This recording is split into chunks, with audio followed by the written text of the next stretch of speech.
نحمده ونصلي على رسوله الكريم اما بعد فاعوذ بالله من الشيطان الرجيم بسم الله الرحمن الرحيم قال رب اشرح لي صدري ويسر لي امري واحلل عقدة من لساني يفقهوا قولي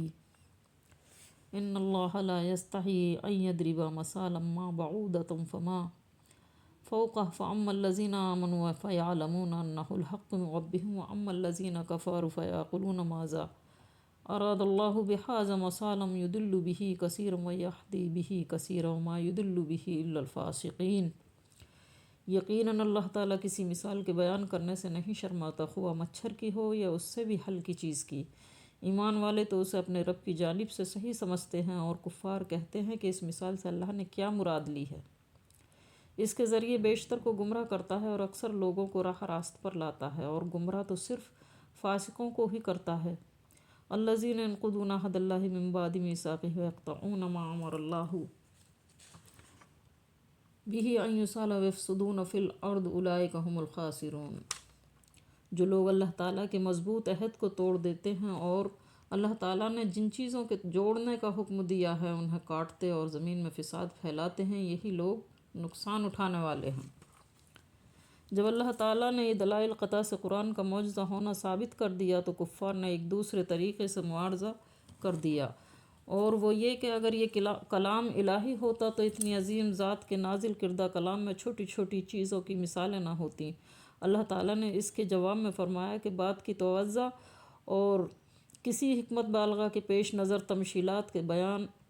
کرنے میں کوئی حرج نہیں، اس لیے اس میں حیا حجاب بھی نہیں۔ فوقہا جو مچھر کے اوپر ہونی یعنی پر یا بازو مراد اس مچھر سے بھی حقیر تر چیز، یا فوق کے معنی اس سے بھی بڑھ کر بھی ہو سکتے ہیں۔ اس صورت میں معنی مچھر یا اس سے بڑھ کر کسی چیز کے ہوں گے۔ لفظ فوقہا میں دونوں مفہوم کی گنجائش ہے۔ اللہ کی بیان کردہ مثالوں سے اہل ایمان کے ایمان میں اضافہ اور اہل کفر کے کفر میں اضافہ ہوتا ہے، اور یہ سب اللہ کے قانون قدرت و معیشت کے تحت ہی ہوتا ہے، جسے قرآن نے نولیہ ما تولی، جس طرف کوئی پھرتا ہے ہم اسی طرف اس کو پھیر دیتے ہیں، اور حدیث میں کل میسر لما خلق لہ، صحیح بخاری تفسیر سورۃ اللیل سے تعبیر کیا گیا ہے۔ فسق اطاعت الہی سے خروج کو کہتے ہیں، جس کا ارتکاب عارضی اور وقتی طور پر ایک مومن سے بھی ہو سکتا ہے،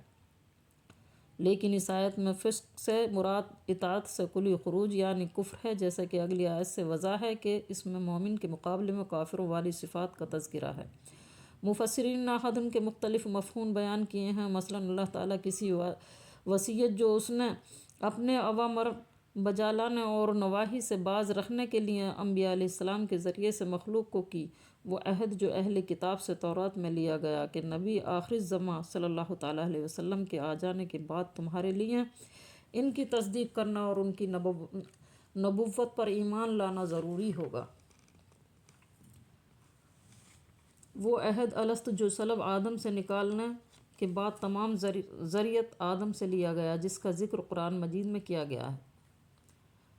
کیف تکفرون باللہ وکنتم امواتا فاحیاکم ثم یمیتکم ثم یحییکم ثم الیہ ترجعون۔ تم اللہ کے ساتھ کیسے کفر کرتے ہو حالانکہ تم مردہ تھے، اس نے تمہیں زندہ کیا، پھر تمہیں مار ڈالے گا، پھر زندہ کرے گا، پھر اسی کی طرف لوٹائے جاؤ گے۔